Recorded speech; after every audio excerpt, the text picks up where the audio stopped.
We're still feeling the effects of prohibition. Is that what I just heard? Absolutely. Yeah. Yeah, they ruined it. And I just heard he won't even say the name, but he's definitely doing a shout out already to the distributor who holds all the cards. I heard that loud and clear, my friend. Yeah. I'm going to start my own business because I want to be my own boss. I don't want to have to answer to anybody. And you get your own business. What do? Answer to a lot of people. And there's like a lot more bosses all of a sudden. Yeah, we've all got them. Welcome to the Small Business Safari, where I help guide you to avoid those traps, pitfalls, and dangers that lurk when navigating the wild world of small business ownership. I'll share those gold nuggets of information and invite guests to help accelerate your ascent to that mountaintop of success. It's a jungle out there, and I want to help you traverse through the levels of owning your own business that can get you bogged down and distract you from hitting your own personal and professional goals. So strap in, adventure team, and let's take a ride through the safari and get you to the mountaintop.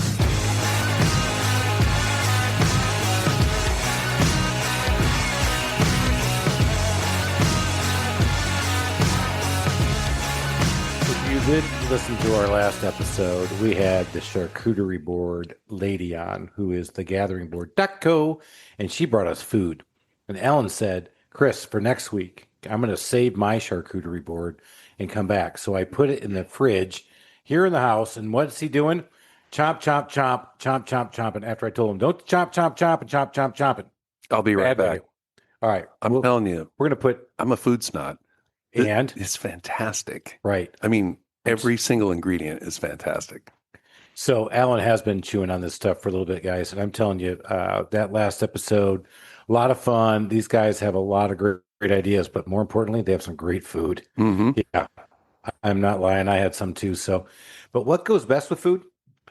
Something cold. Something cold. Something hopped.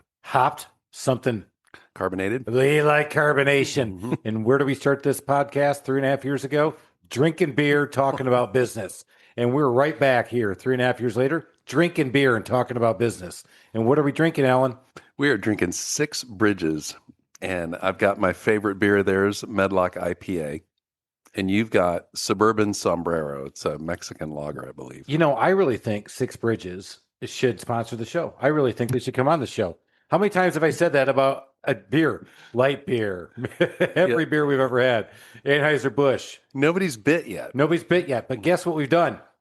Brought them in-house. We brought them in-house. Guys, the owners and founders of Six Bridges Brewing Companies, Charles and Clay Gridley, are here. And they're here local. They started a brewery. And this is going to be fascinating because if you follow anything in the podcast, you'll know one thing about Alan. He is not only a food snot, but he is definitely a craft beer snob. So, Alan. Double snot.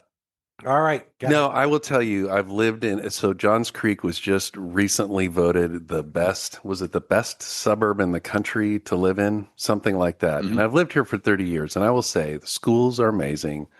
It's safe. There's restaurants from all around the world, but it's kind of boring. And then how many years ago did you guys open up? Almost 7. 7 years ago, I get this email, and it was I think you had kind of a sneak preview night or something, and somehow I got on that list. I'm like, there's a brewery opening in Johns Creek that's walking distance of my house. I was so excited I could hardly stand it. So today's a big day for me. And now they've got two. They're kind of moving away from me, though. What? Yeah, they've got another one over. The 2 locations? Yeah. You tell me they're making... And the other one's got barbecue. I got to drive all the way over to Crabapple for barbecue. All right, I got to hear the story. Okay. So how did we get started in this thing? There's probably 2 different versions of the story. So how far back do you want to go? Starting the brewery? Let's go back to who thought they had a great beer that they wanted to produce.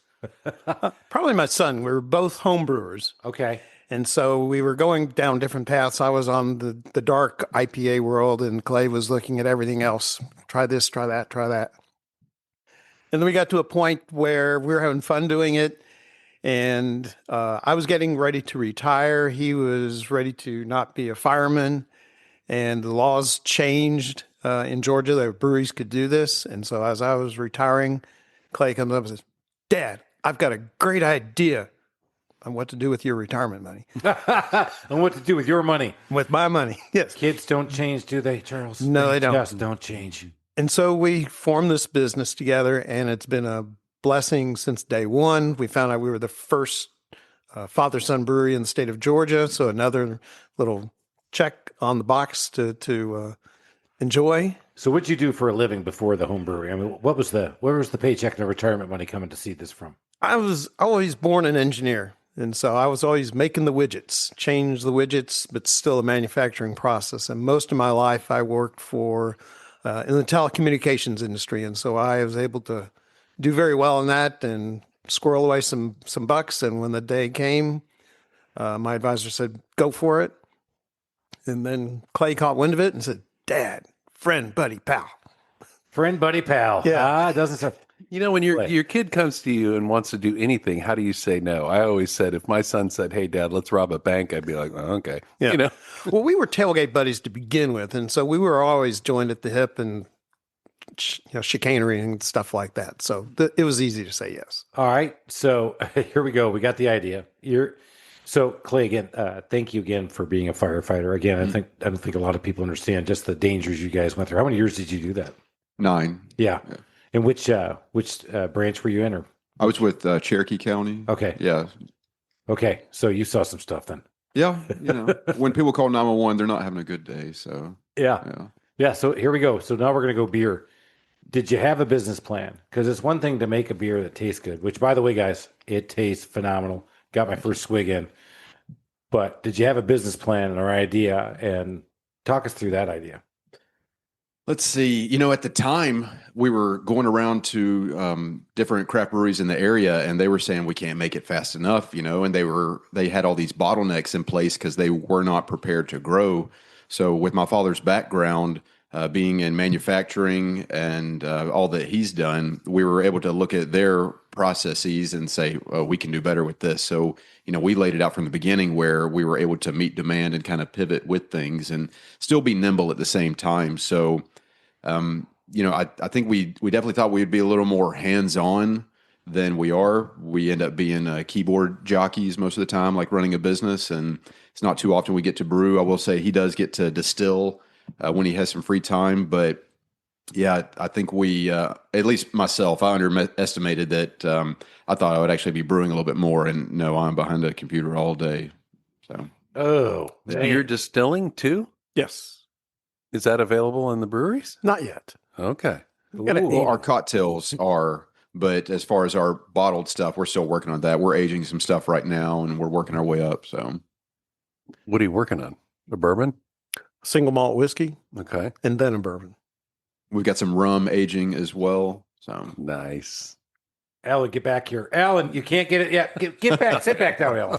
Oh, my God. He's already back in it. What were some of the things you learned from the people that you spoke to before you opened the other brewers? let's see, just being ready to grow.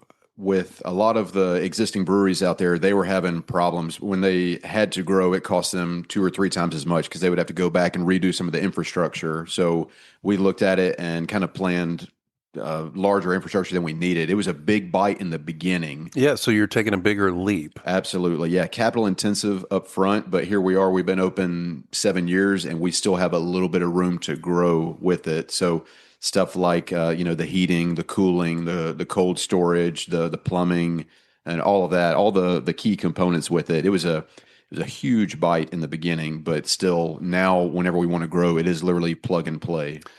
So how long before you got into the distribution game? We had been open about 7 months before we started distributing, and we knew that we were going to do that. We were built out to be to meet distribution throughout the state. And we were interviewing distributors for about 6 months and trying to get that relationship down because it is so key, especially in the state of Georgia, because of the way that the laws are formed. It's a 3-tiered system throughout the country as a result of prohibition, but the middle tier is the distributor, and they hold all the cards. So you've got to have a great relationship, and we're happy with the relationship that we had with our distributor. So it's another family-run business. We're still feeling the effects of prohibition. Is that what I just heard? Absolutely. Yeah. They ruined it. And I just heard he won't even say the name, but he's definitely doing a shout out already to the distributor who holds all the cards. I heard that loud and clear, my friend. Yeah. I'm going to start my own business because I want to be my own boss. I don't want to have to answer to anybody. And you get your own business. What do? Answer to a lot of people. Yep. And they're like a lot more bosses all of a sudden. You're like, yeah, we've all got them. Yeah. So you guys knew, and I think that's a big delineation. You knew that you didn't just want to brew the beer and have a location people came to. You wanted to be in the distribution business. So your first location, where did you pick and why did you pick that? Initially I was looking in Cherokee County where I was living at the time, and I wanted an old mill building, brick walls and the heavy timber and everything. But the fire department told me that it had been grandfathered so many times that it was going to have to be brought up to code, sprinklers, electrical, all that stuff. And we were looking at like 2 million in reno, saying absolutely not going to happen. So we started looking throughout the north side, and Johns Creek came up on the map because literally it's between both of our homes.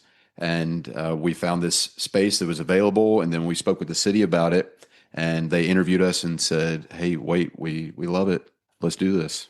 So you got the city behind you. So I think that's a great lesson learned too, is don't be afraid to go talk to your local politicians, your local city officials, and not be afraid of them. Because I would say my first call would not have been to the fire department. Right. Going, hey guys, what do you think of this? Oh my God, Clay, you're going to have to do everything to it. I would have been, hey guys, I'm going to buy the building next to it. And meanwhile, I'm over there brewing beer in the other building. Don't worry, you guys got hostess. We'll be fine. So, Which is why they're so much more successful after 7 years than you have been after 17. I know. I'm thinking the same thing. I should have just gone and talked to the city. Said, hey, this is what I'm thinking of doing. Maybe somebody would slap me up. And Johns Creek had nothing like this. Right.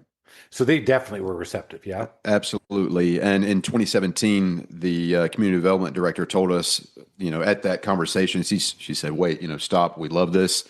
You're going to go right there. They had long-term plans of bringing the town center to that area. So they told us then, because City Hall was still off of Finley Road. So they said, hey, we're actually going to buy this building and move in there and renovate it. And then the State Farm complex, they said that's going to turn into something. So for our friends in Australia and Canada and everywhere else, Johns Creek is a suburban community, very affluent, very diverse, people from all over the world, and not a lot to do. And their brewery opened in what is called our technology park. And you kind of had to know where it was. But what's happening now is a big developer is developing over a $500 million town center. So there's the whole retail, there's some big companies that are coming in, but they're combining it with a pretty impressive, they're calling it the boardwalk, park system. So it's not just a commercial, it's really going to be a livable space. And when you're out in your cool little, I don't know what you call the outdoor area with the lights and the picnic tables, you're overlooking it right now. Yeah, the beer garden. Yeah. So what a change that's going to be for you guys. Did you know that was going to be that awesome and different?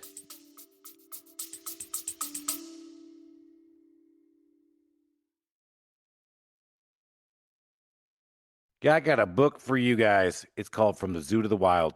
I wrote it, and I'll tell you why I wrote it. I wrote it because I wanted to share my lessons that I've learned in my time jumping from that corporate zoo to that entrepreneurial wild world of running your own business. I made a lot of mistakes, and I want you guys to learn from all those mistakes. I did some things I think were pretty good, and I want you guys to hear about those. Go check this book out. It's an easy read. I've had people tell me they've read it over the weekend. I've had people say that they've just skipped right to the chapter for the issue that was burning them the most right then in their business. So I started from, hey man, let's go jump to the wild. And what it took to start my business plan, what it took to start my business, what it was like trying to grow my business. And then I took it all the way to how I train my team, because I think the training and the culture you build starts with you, because it always starts at the top. Go check this book out, From the Zoo to the Wild, available on Amazon.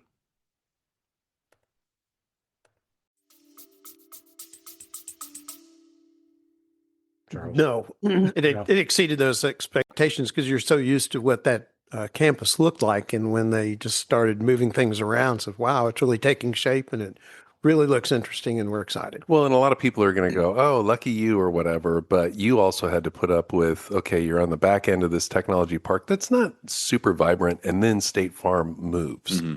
Right. And so the biggest employer in the area, all the employees that would come have a beer after work are suddenly not there anymore. Right. So you've had to go through some rough patches, I would think. No, absolutely. And, everybody's seen the Class A space that's available around town. So there was that lull, and then, everything has happened since 2017. But I think they've got a great, a great concept there, everything that they're putting together. So we're excited about it. I got to ask you. So, and this, Chris and I talked about this beforehand. So, I come from Portland, Oregon, which I will argue was where it all started. Mhm. And you go to a town of Bend, Oregon, which has got, shut up, Chris, 80. For once, it's going to be about me. Okay, fine. Yeah. 80,000 people, and they've got a gazillion breweries. And so finally, they changed the laws here in Georgia, and a few breweries opened up. And to be honest with you, the beer wasn't even that good, but I was just happy that it happened. And now all of a sudden, you're reading all these articles about all these breweries that are closing, and the trouble in the craft industry. And I'm like, we still don't even remotely have the penetration here in Georgia that we have. And you guys spent time in Colorado that you had in Denver or in Portland.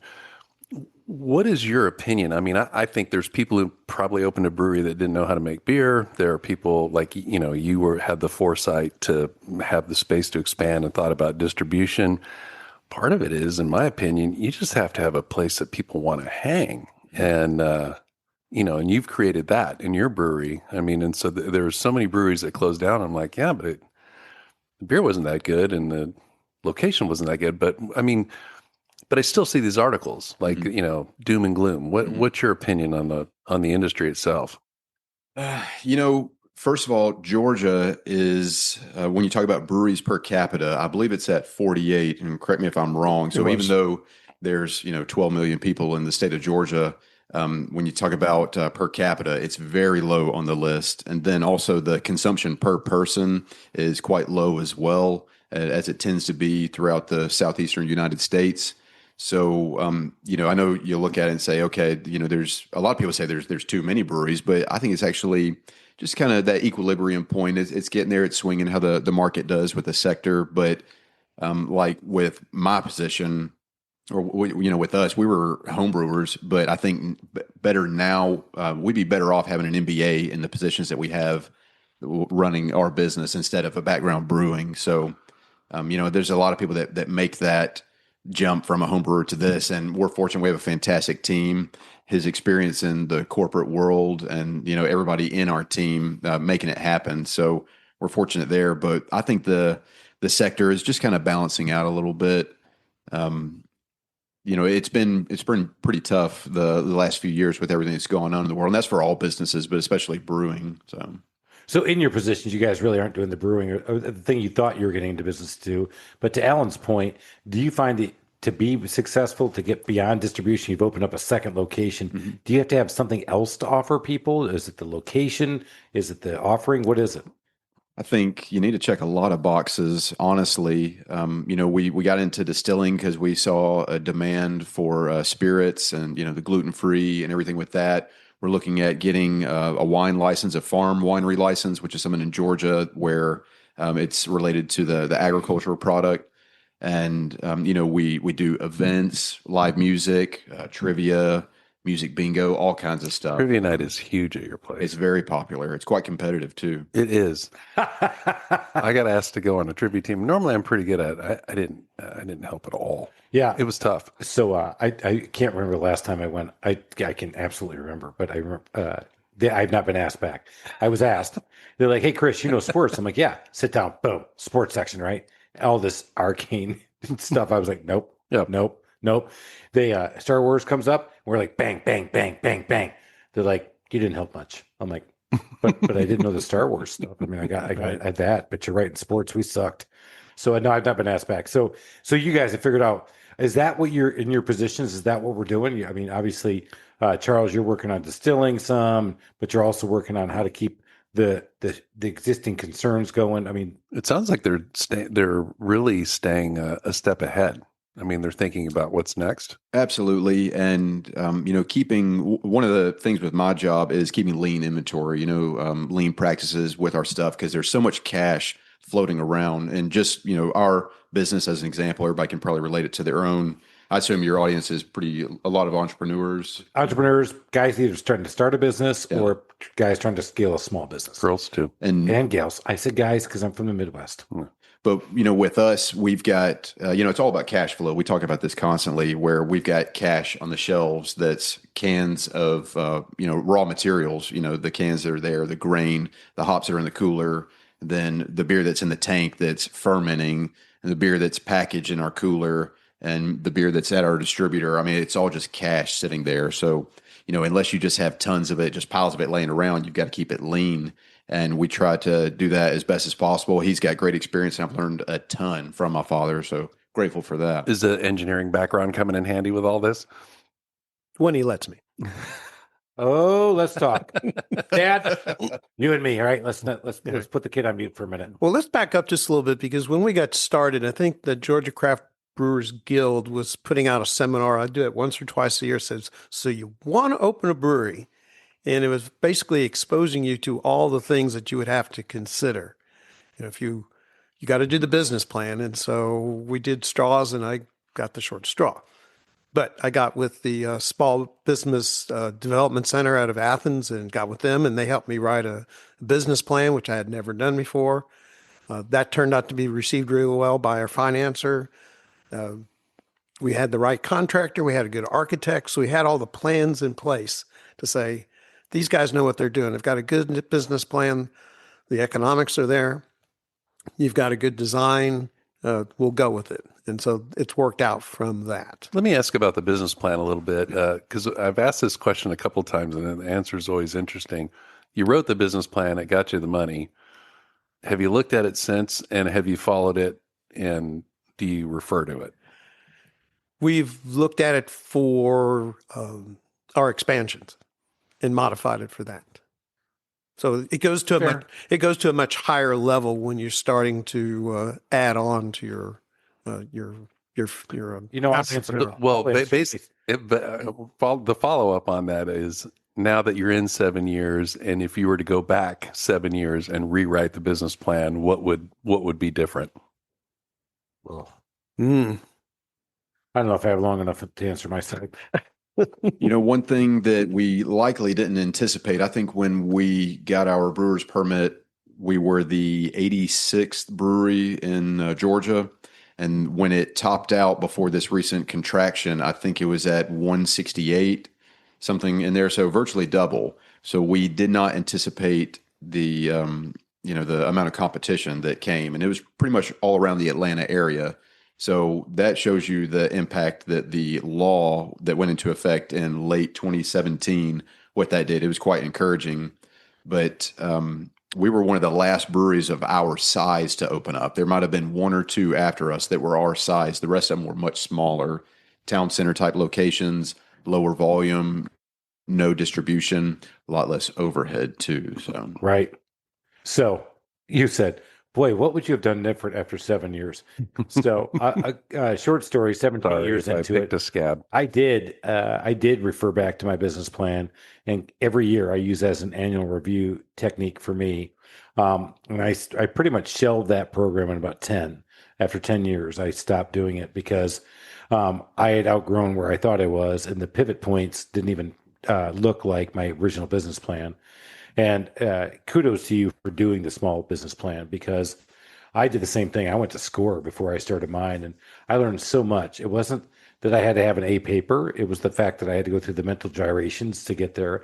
And as a fellow engineer, going through the details is where I was able to solve problems beforehand and save myself money. Mm-hmm. Now, in my case, I solved about 10% of the problems.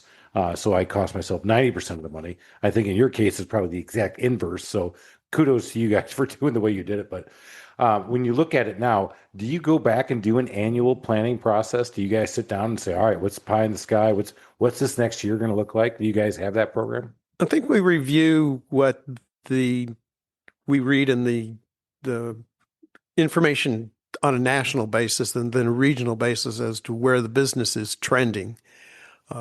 That helps us out in guiding. But we've even learned we have to get it down to the macro level, because of the demographics and the sales patterns from our two different locations are very different from each other. So we're having to, it's not one egg in one basket solves the problem. And I want to ask about the two locations, because you've got the absolute perfect A/B testing scenario going on. You've got your original location that was a little bit buried. You have your second location, which is kind of front and center in a more of a walking area, kind of like what's about to develop around you. Mm-hmm. the second location has food, so are you seeing higher sales per ticket because somebody's sitting around longer because they're eating? What are you seeing when you compare and contrast the two locations? I would say let's go over the evolution, because at the time the law changed, everybody wanted to be a brewery. And then people said, well, this is fun. Now I want to eat. So the next step in the process was a food truck, which was novel and creative and all that. Some people said, I don't like buying my food from a place that has wheels underneath it. So some breweries decided to install a kitchen. However, breweries have to be in a place that's zoned for manufacturing, so it's a little bit out of sight. But once you start incorporating a kitchen and you expand, you can go into those high traffic areas. So there's been an evolution, within the last 5 years of the industry. Do the state regs have it has to be a certain percentage alcohol versus food, or no? No, it doesn't. Not with breweries, since we're considered manufacturers. There's you don't have to have food at all. So you just run into little details, and you've got to kind of educate the local governments on that too, saying, hey, we're not a restaurant. Okay, we don't follow under those things. We're kind of quasi, where we can manufacture alcohol, we can sell it wholesale, we can sell it in-house, we can sell it to go, we can do crowlers, we can be open on Sunday, all this stuff. So it's really several licenses put together. And what we experienced with Johns Creek and Milton, that they kind of had to figure out, okay, we got to start a new category for you guys. As you made the expansion to the second location, what were the struggles you guys went through? It was November 2020 when we looked at the location. We got a call from the developer saying, hey, come check it out. And everybody remembers the time and what was going on. And, we hope not to remember it, but we went there, toured the site, and we said, man, we love this. And, afterwards, they said, what do you think? And we said, yeah, we really like it. And they stuck their hand out to shake hands. And I just looked at them and said, I haven't shaken anybody's hand in 7 months. And they said, put that thing away. Holster that sidearm, son. Because November, you say you remember, but that was absolutely a flashpoint for you, back to what Malcolm talks about. And that was a flashpoint. You're right. November 2020, you're like, hey, how about another location? I'm like, dude, we're still in that every 2 week shutdown thing. Right. And I can't shake your hand. I can't touch you. No, people aren't going out and doing nothing. Right. So why would I do that? Because it may never happen ever again. I don't know if that's how draconic you guys were thinking, but it's hard to look at option B when you're staring at option A. Did you make up a new word, draconic? Yeah, I got lots of words. No, we absolutely had that conversation because, there was, you need birdie putt. There was a lot going on in the market at the time, and, with the shutdowns and everything just pivoting around. But, we knew that we were going to get out of it, and we had talked about it, and we really loved the area, and the developer was aligned with a lot of things we had in mind. So it worked out. So you guys were able to I just want everybody to hear this. Go ahead. I got birdie putt going. So I got the I would say I haven't tried that yet. November of 2020, for me and my business being in remodeling and handyman, when it first happened, I did the 3 phases of truth. And that was I'm going back to March. First, I completely ignored it. I had a guy call me and say, Chris, man, I can't come meet you today because he was a consultant in marketing. He says, man, my business is going to shut down. I'm like, hey, dude, what can I do to help? He goes, help me. He goes, you're done too, man. He said, the whole world's shutting down. I'm like, dude, you are Chicken Little. You've lost your flipping mind. What's going on? No way. 1 week later, shut everybody down, sent everybody home. And I accepted it. So 3 phases of truth. You ignore it, you vehemently deny it, and then you accept it as intuitively obvious. And then you had to go with that. And then I was like, all right, how am I going to dig out of this? And then when our great governor said it was time in Memorial Day, around for the end of May, he said, you can go out there, get your hair done, get your nails done, go bowling.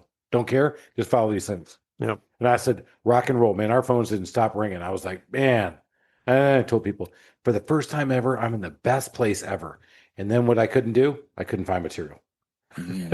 Yeah. So it's always a struggle when you're running your own business and think you're getting there. And by the time November hit, we still weren't steady state. And back to that, I love how you said that, because I still think somebody like me too, I'm a hugger, I'm an extrovert, I'm all out there. I think we forgot how to talk to people. And it took me like a full year to get back to like normal of doing that. So you had the foresight to say, I think people will start going back to restaurants, because about that time is about the time I said you can go out. but you got to go out, but you can only be like every other booth. Or then you had to have the glass, then you had to have this, you never thought. Actually, about that time is about the time I thought it would go back to, all right, we're going to get back to normal. I mean, this is not going to be forever because we just can't do this. So is that what you guys were thinking? And then said, okay, now I'm going to outlay the cash and go move for it. Absolutely. And, not only that, we had several people within the community that jumped on board with us because we had to raise a little bit of capital for this new location. And we had locals that said that the same thing, saying, we believe in y'all and we are going to get through this. So, and they jumped on our team. So. Well, you guys, again, we're here in Johns Creek, which is, I think it was voted the number one. I said that a minute ago. Right? You said that. Yeah. But you said suburban something. I thought it was like the number one city to live in. Yeah, I don't know. Yeah, it doesn't matter. Whatever. There's a good reason for that. The beer. It's the beer. It's the beer. Yeah, Really. Because we weren't number one until Six Bridges opened up. And I Just see saying. they connect the dots that way. Just saying. And now look what happened. You go out to that Milton area and you go around that roundabout, and then bam, I ran into another Six Bridges. I'm like, what the hell's this thing doing out here? So you guys have experienced. I was a little pissed. I'm like, I thought that was our thing here in Johns Creek. Uh-oh. But, I got over it. I was happy for you. Are you sure? Well, they had the food. Well, they brought you the beer. So was that a partnership? Or It is. Yeah. Okay. Talk about that a little bit. That's kind of an interesting move. Well, let's see. We knew we had to, They both looked at each other and go, no, you take it. No, you take it. we knew we had to have food Partnership. there, but at the same time, we didn't want to take on Why do you the kitchen. say that? Why did you know you had to have food there? We spoke with a broker who had aggregate data, and he said that there's, when you look at revenue per square foot, and he had it for non-food breweries and then with food. So there was a 25% difference with that. But at the same time, we knew we didn't want to run a kitchen. We started thinking about it and what we were going to do. We brew beer really well, and we was like, I don't think we have it in us. So we started asking around, and we landed with this barbecue company. It was actually turned around with introduced us to from our landlord, and we went and checked them out. We ate at their place, and it was really good. Here we are, almost 3 years later. So are you thinking about doing another one or going more and leaning into distribution? We've got one in the works right now. Oh, this breaking story. Breaking story. Here it is on the Small Business Safari. We're working on it. Okay. So we'll see. I hope it'll happen. All right. I actually have a very cool location for you. I can tell you offline. Yeah, we'll have Alan hook you up because you're going to get the commercial real estate extraordinaire on it. Are you thinking about bringing food to Johns Creek? We've looked at it. We want to do it. It's just very expensive. So speaking of expense, inflation, how have you dealt with, the cost of these cans, I don't know where you get your grain from, but, hops, all that stuff. Talk about how you've navigated those waters the last couple of years. I think we've been able to navigate it by buying in bulk. Excuse me. When we started off, we were buying in very small quantities, and so we were able. Yeah, because you were running lean based on what. Very lean. Yeah, okay. And we're still running very lean. You look at our ingredient shelves, and there's the only thing on there is what we're going to use this week. And so, but we've been able to buy things in bulk instead of buying it in a 50-pound sack. You're now buying in a 2,000-pound sack, or instead of buying 200 cans, you're buying 8,000 cans. So multiples have compensated for that. That's got to be a hard thing to do, though, right? You're used to one size and one number, and then stroking that check for the next number. Who's the one who has to make that call? Me. Oh boy. So he knows when there's going to be a rough week because I get very quiet. Okay. I just kind of groan and make those old man noises. The old man noises. The old man noises come out. Yeah. So our office, we actually share a desk. We have a Gold large- nugget. When you hear old man noises, Yeah. fucking run. Exactly. Right? Run. But we share an office, and we've got a big conference table for a desk, and we see it right there. We're bouncing it off of each other. I hear those grunts, and he hears me, beat my keyboard, and so we're every day. Same room, huh? Yeah. This is the first time I've had their light lager. Okay. It's good. It's got a nice. I'm enjoying my yeah. birdie putt because I'm thinking it's going to bring birdie putts That's why I gave it to you. when we go on the course. When I finally let you play somebody else's course. Well, the Medlock is dry for show, and the birdie putts for. Yeah, the Medlock is aiming fluid for me. Aiming fluid? Yeah, just You get swing oil. Yeah, swing oil. You get nice and loose. Don't need to hit the range, just a couple medlocks. And then you maintain with the light lager or the birdie putt. Right.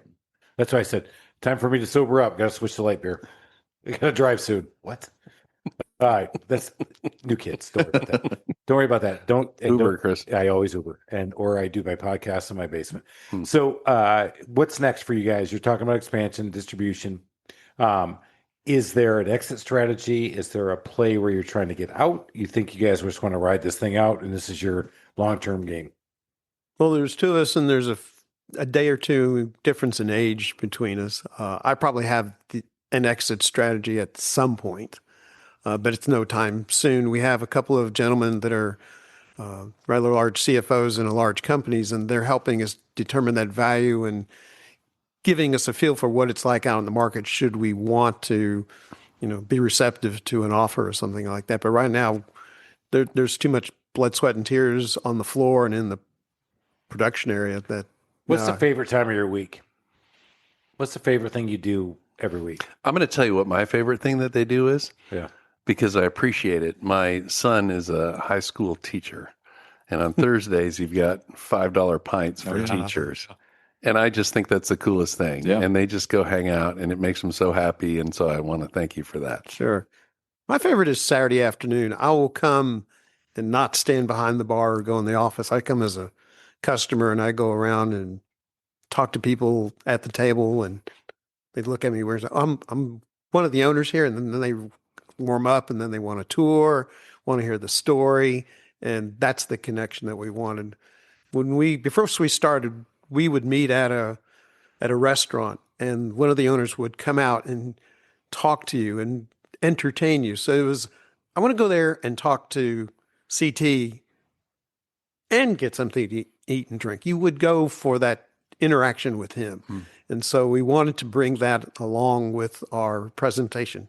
Anybody can make beer. Anybody can sell it. Somebody can give you a table and chair. But to make that connection with your customers, and they remember you, and they ask, "Oh, I heard you went on vacation, or you did this, or please make this beer back." They have that nice, intimate, one-on-one conversation. That's your favorite time. Yeah. All right, Clay. I would say Thursday morning, honestly, and he knows why, because we're not at work at that point.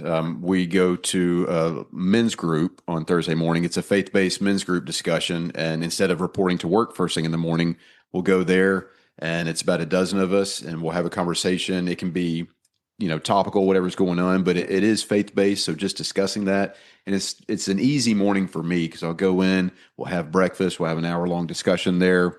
And then afterwards, I'll go to our Milton location, and we're brewing that day. And so it's just a nice, easy start for the day rather than hit the ground running. And I think that's one that a lot of people miss is the way to start your day. We talk about this like, hey, I'm Mr. 5:30, get up, you got to work out. Hey, I'm David Scroggins.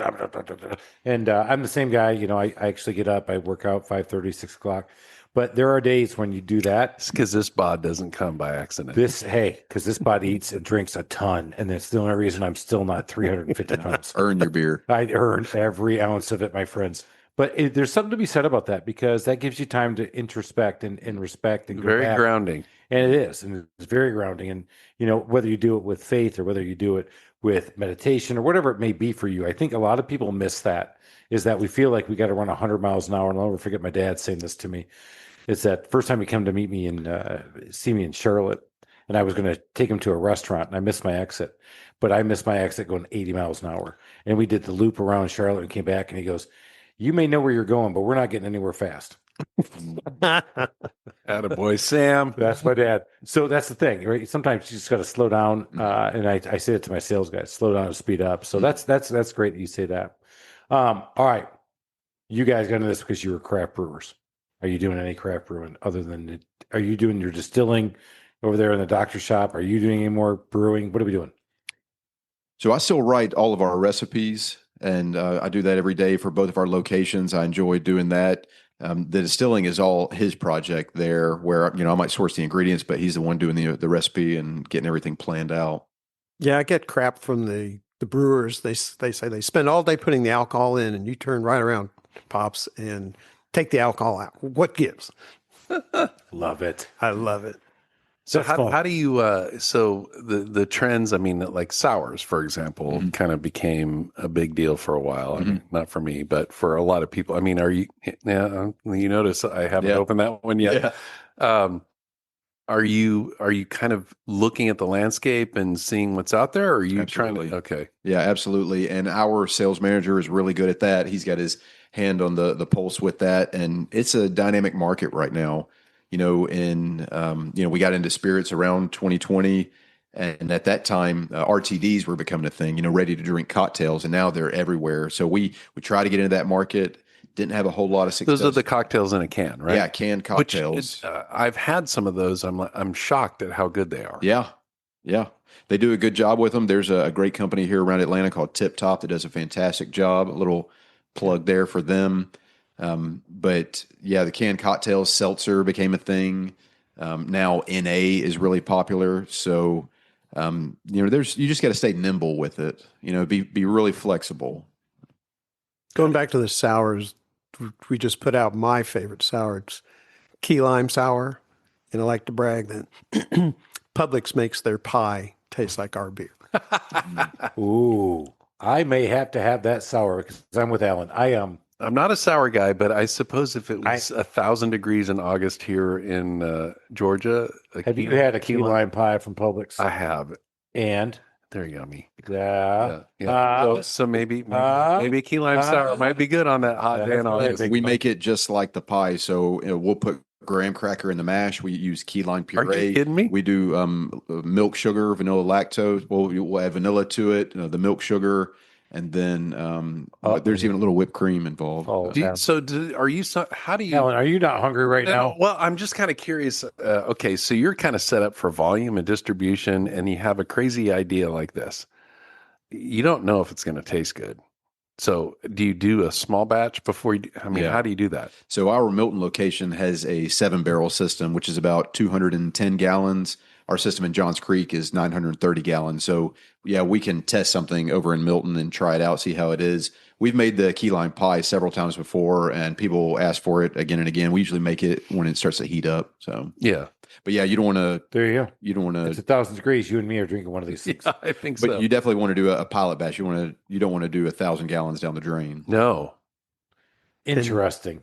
And then tell them about our other most popular summer beer, Love Tractor. Oh yes, Love Tractor. Love Tractor. Who's in charge of the names? I want to know that. That's a Birdie Putt and Love Tractor. Who named There is a secret committee. Yeah.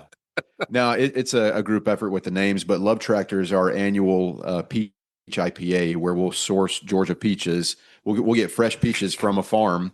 We'll process them in house and then add it to an IPA, and it has vanilla in it as well. And people love it. I mean, they'll be lined up at the door when we open that day. Well, that sounds awesome. It is. Clay, I love that too. And yes, I'm laughing a lot because I'm not as clean as you are, and that's great. Yeah, people love it.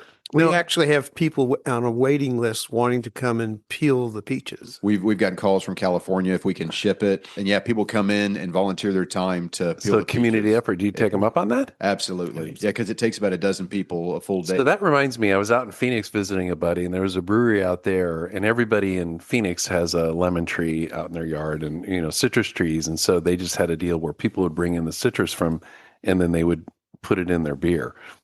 I think that's really cool. Yeah, it's our most popular release of the year. I haven't had that. How fun Is there one of those here? See, that's the kind of stuff I think that's when you go kind of, that's fulfilling for me. Mm-hmm. I love that I'm doing this job. I love that you get to walk around on Saturday afternoon. So I'm going to come hunt you down. I'm going to be out there going, hey, I'm over here. Hey, come talk to me. Who's this guy? hey, the old guy's bothering me. Get him out of here. Yeah. Oh, he's the owner. Shit. That's great. All right. So is any other family members in it? We've got a couple. We got a couple. Actually, we have another family that I think they're trying to slowly take over the business.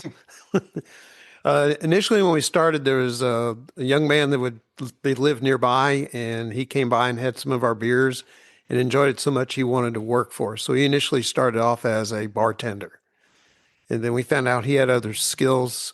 So we put him in as a salesperson, go out on the street and sell the stuff.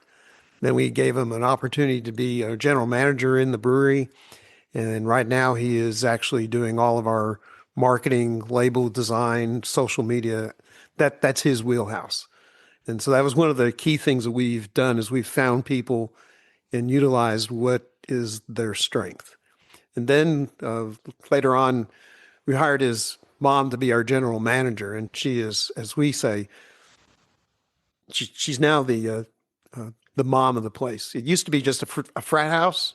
It looked and smelled like a frat house, and she's come and chopped off those sharp edges and put the woman's touch on it. So, and then she hired her daughter also to be part of as a bartender. So there's kind of this family kind of moving slowly, pushing you into the corner of the elevator to take You don't over. seem too opposed to it. No, they're great people. We're lucky to have them. Yeah. But as far as other family, my brother he works in the back as well. He's part of our production team. He does all of our brewing in Milton. He operates our canning line in Johns Creek. And then my wife, she runs our Milton location. She's the general manager over there. Okay. All right. So it is truly a family event, a family effort. Yeah. Yeah. That's awesome. And you actually brought up something I think is incredibly key, and that's diversity in the management team. I think it's easy to be a bunch of old white guys sitting around, but you don't make the better decisions. Have you found that with her involved, you make better decisions? She thinks differently from we do, which is I'm grateful for, because you don't want everybody thinking the same way. It doesn't feel good when you're going through the decisioning process sometimes, but I think you get a way better outcome. Yeah. Yes. Agreed. Yeah. That's awesome. All right, man, you guys are rocking and rolling. Did we ever get to the reason they called it Six Bridges? Because I was trying to count this thing up. We did not on the. I'm dying to know because I was trying to count. I know the answer, but I think everybody else should know. All right, let's know the answer. So we go to the city and pitch our deal, and halfway through, we didn't even finish our presentation. They say, "Stop, we love you." And I said, "Okay." And they asked, "What can they do for us?" I said, "Give us a landmark or something that we can tie into our name to associate ourselves to make that connection with the community." And they came back 10 days later and said, Six Bridges. Said, interesting. Where did that come from? So where it originally came from, there are 6 roads in Johns Creek with the word bridge. Trivia question. Alan? And to this day, nobody's gotten all 6. Alan? The actual Yeah. actual names, and so these were the founding families in Oh. the settled area. Yeah. Abbott's, Kimball. No. I've already failed. All right. Hey, guys, we're not going to tell you because what you got to do is you got to come all the way to Johns Creek. Make yourself a trip because, by the way, I found out I was listening to national TV. The number 3 search destination in the U.S. to go visit was Atlanta, Georgia. How about that? How about that? Mm. Right? So pretty interesting. People are starting to pull back a little bit from going overseas, and Atlanta's become number 3 on the destination. Think about that. You got New York, you've got Chicago, you've got LA, you've got Dallas, Texas, and Miami. You've got all these places. I mean, I'm not naming them in order, excuse me, but it's Atlanta. So you guys got to come to Six Bridges, and if you get it, I'm not going to say anything, but then you mentioned. Oh, Chris, this is where Chris is going to actually make an offer for you guys. You guys are going to about to get an offer. Thank you. But I will say, if you said, I know all 6 bridges and I listened to you on the Small Business Safari, they said they would give you a 6-pack for free. Not a 6-pack, just a pint. I'm getting a 6-pack. Hey, if they know all 6 without looking at the mural in our tap room. That's what Which is a very cool mural, by the way. Thank you. All right. So can I double down? And if you mentioned that Chris said it, Chris will buy you another 6-pack and give you a Delta voucher for your drink ticket back out. I'll keep you completely inebriated the whole way. So, guys, this has been amazing. You guys, obviously, you guys do not have that crazy up and down mentality. When I talk about that is that I have that. I'm super high, I'm super low, I'm super high, I'm super low. You mentioned you hit a keyboard. I bet you have not hit a keyboard as hard as I have. You definitely haven't hit a wastebasket as hard as I have. So how do you guys keep your even keel? And was that the makeup? Is that the way you guys roll? How do you guys keep yourself there? I will say I definitely don't stay even at work. I mean, it is just there's highs and lows with it. And the last place I was at, the way they put it is managing the highs and lows with business because it's a roller coaster. Same thing goes for cash flow. I mean, it comes in and then it goes and there's again and again. So those emotions are there too. So having a little bit of perspective saying, okay, this has happened before, if you got to count to 10 or whatever, take a breather, but Throw a beer can. yeah, throws. Oh my goodness. Kick a waste can. Yeah. So I'm on my 10th one.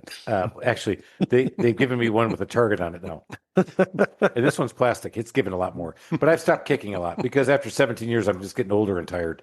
So I just start taking my damn it doll out and just slam it across the table a little bit more. And they let me go. What also helps, I remember there was some confirmation that we're doing the right thing. We're making the right connection. A gentleman had lost an adult child and was really grieving, and the community tried to get around him to comfort him. And the one thing they asked, well, what can we do? And he said, just take me up to the brewery. Just get me out of the house, but take me there. I feel relaxed and I'm able to deal with it from there. And so that said, if we've done one thing right, that was provide a place for somebody to feel comfortable. Wow. So that's pretty cool. That was very It was. powerful. That would be, I mean, that would be so fulfilling to tell was. that story. Yeah, it should be. Yeah. Well, guys, you guys have done a great thing. Awesome what you guys are doing. Let's get a shout out. How does everybody find you? How do they find your beer? So, sixbridgesbrewing.com, Instagram, Facebook. Check us out. Come to the brewery. We're always active on social media. Sign up for our emails. When you go to our website, you'll hear about, we send out an email weekly. We don't sell your information. We just try to sell you our beer. So I hope you come check us out. Come thirsty. Be ready to have some fun. Love it. Hey, we've drank the beer. We have. It's fantastic. We're going to drink more. Yeah, good job, guys. It's good. And I know you were excited about this. Very. We actually kept this one a little bit from Alan until just 2 days ago because we knew how excited you'd be. No. And he knew more about you guys than you probably even knew. You know about yourselves because he's been researching this. Creepy. But he is creepy. Restraining order. Right. So you're like, and I'm Chris's basement and it's raining outside because we're in Atlanta. Are we going to make it out of here? I don't know. Order room. Guys, we got to get these guys to a taco truck because they got to go take care of their biz. They're doing a great thing. You got to keep doing the same thing. It's not all sunshine and roses, but it is always a birdie putt you have a chance to make. Let's go make it happen. Get out of here. We got to make it happen. Go. Cheers, everybody. Cheers. Thank you for listening to this episode of the Small Business Safari. Remember, your positive attitude will help you achieve that higher altitude you're looking for in the wild world of small business ownership. And until next time, make it a great day.